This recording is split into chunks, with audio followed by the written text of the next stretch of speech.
तुम्हें किसी चीज की जरूरत है? नहीं नाजिश, तुम ऐसा करो कि पापा के पास हॉस्पिटल चली जाओ। अहमद काफी देर से वहां है, वो भी थोड़ा रेस्ट कर लेगा। मुझे जरूरत पड़ेगी मैं कॉल कर लूंगी तुम्हें। ठीक है, अपना ख्याल रखना। ओके।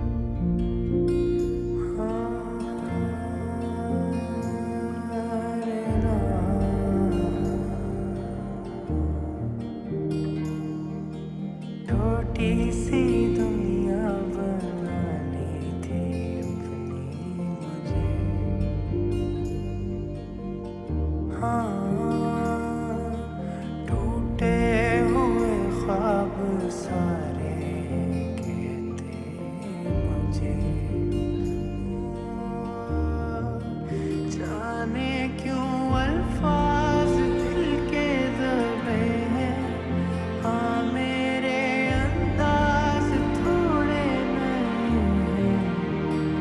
कोई ना यहाँ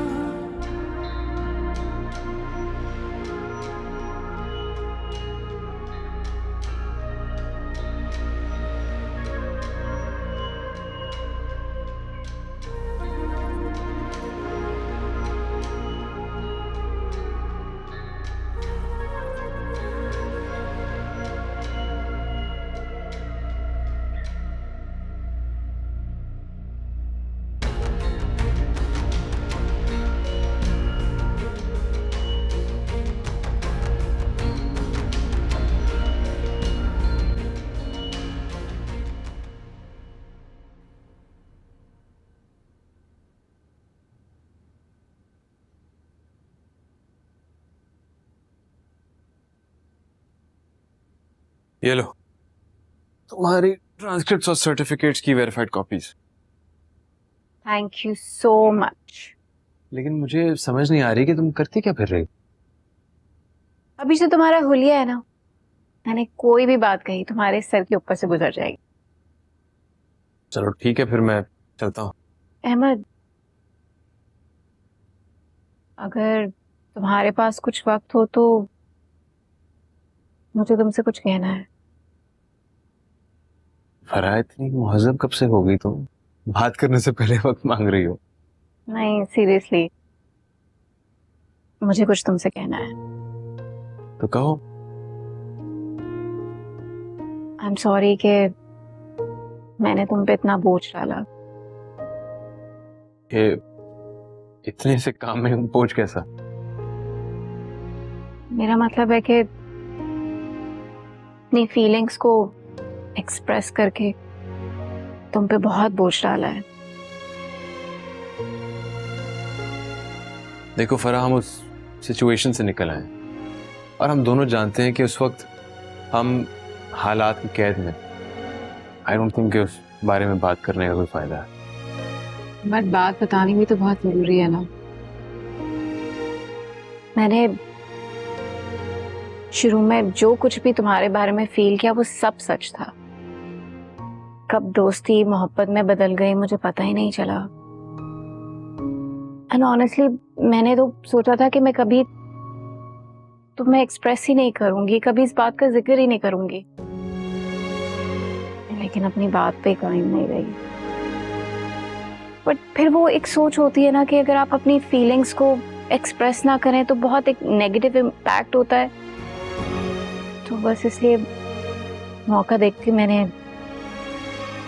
सब बता दिया।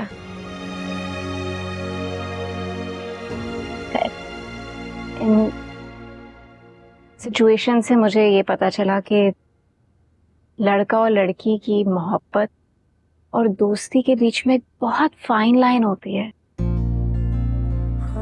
जो हम इग्नोर कर देते हैं। क्योंकि औरत को तो यही बताया जाता है ना कि कुछ रिश्ते हैं बस लड़का और लड़की के दरमियान, जैसे बहन भाई, बाप बेटी, मियाँ बीवी। किसी ने समझाया ही नहीं कि दो लोग बहुत अच्छे दोस्त भी तो हो सकते हैं जो एक दूसरे का हर दुख में साथ दें, साथ में हंसें, कहके लगाएं, चीजें शेयर करें। मोहब्बत तो कुछ और है। और तुम मेरे एक ऐसे दोस्त हो जिसने हमेशा मेरा साथ किया है और बिना कहे मुझे मोहब्बत सिखाती। Thank you.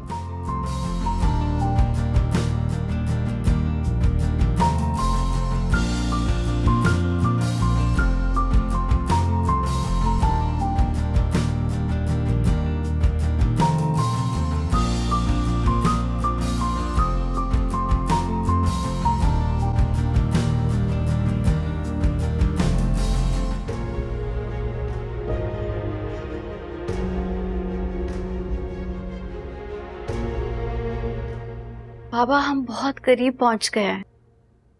जो रास्ते बंद नजर आ रहे थे सब खुलने लगे हैं। मुझे लगता है हम जीत जाएंगे बाबा। बस आप जल्दी से ठीक हो जाएं। को पता है मेरे अंदर एक नई उम्मीद आई है। मुझे पूरा यकीन है कि आप ठीक हो जाएंगे बहुत जल्दी। बस आप ठीक होकर घर आ जाएं। बहुत याद आती है आपके उस नकली गुस्से की, झूठ मूठ का नाराज होना,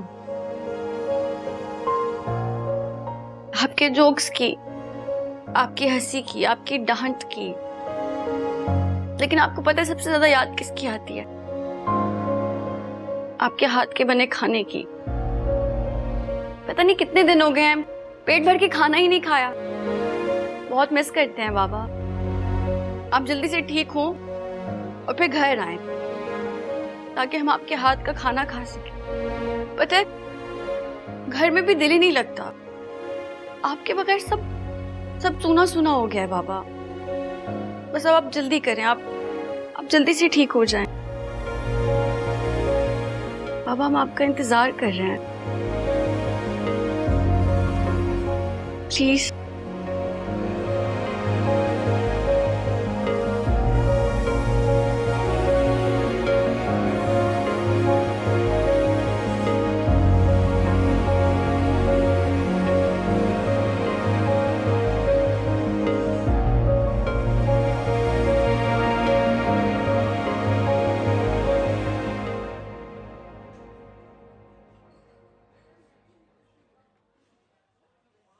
अहमद एक बात पूछूं? पूछो। मैं जानती हूँ तुम मुझसे प्यार करते हो, लेकिन एक सोच है जो मुझे परेशान करती है। कैसी सोच? यही कि तुम फराह को पसंद करते थे। वो भी शुरू से तुम्हें पसंद करती थी। मुझे ऐसे फील होता है कि मैं तुम दोनों के दरमियान आ गई हूँ। जरनाब तुमने अम्मी का वर्जन सुना।